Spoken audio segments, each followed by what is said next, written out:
When you think about the Routeburn, it's amazing. Not a half a day into the Routeburn Track, and you're halfway to a rare triple continental divide where the drainages at the top of this mountain go into three separate oceans, and you just don't see that many places in the world. And you look across the Hollyford, this huge valley at the Duran Range, and these are the mountains where Hillary trained for Everest as a young guy back in the 50s. A lot of history on this track, but it's the terrain that you go through and the fact that the ecozones change by the hour that makes this hike so interesting, because you go up through the forest, you go up into the high mountains. In fact, I think the reason it's my favorite is that it's a high alpine traverse. It connects Mount Aspiring National Park and Fiordland National Park via this high pass called Harris Saddle. And so you get the mountains, you get the snow, you get the forest, you get the lakes.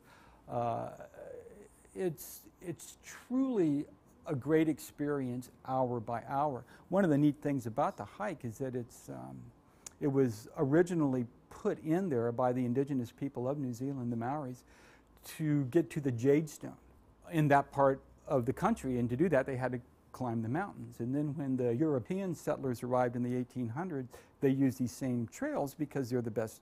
It's the best way to get from one side of the mountains to the other. And now any hiker in the world can go to New Zealand, go to Queenstown, and hike these same historic trails and see some of the most fascinating scenery in the country. There is a guided option to doing the Routeburn, and you know, the hut system really defines hiking in New Zealand.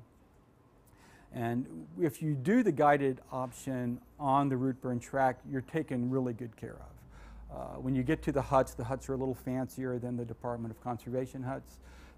Somebody feeds you dinner, somebody pours you a glass of wine. So it's kind of an upscale way to do it. It costs a little more money, but some people are going to choose that option. If you want to do it as a simple backpack, stay in the dock huts, you could even camp if you wanted to. You can do that as well. But the things you see along the Routeburn, 40 kilometers, 3-4 days, make it one of the most outstanding hikes in New Zealand.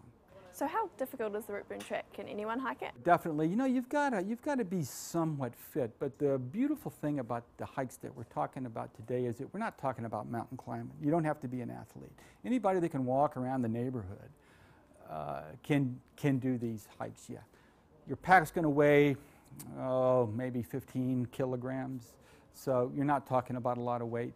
And the huts mean that you don't have to carry a tent. You don't have to carry a stove, that sort of thing. So just about anybody can do the Routeburn.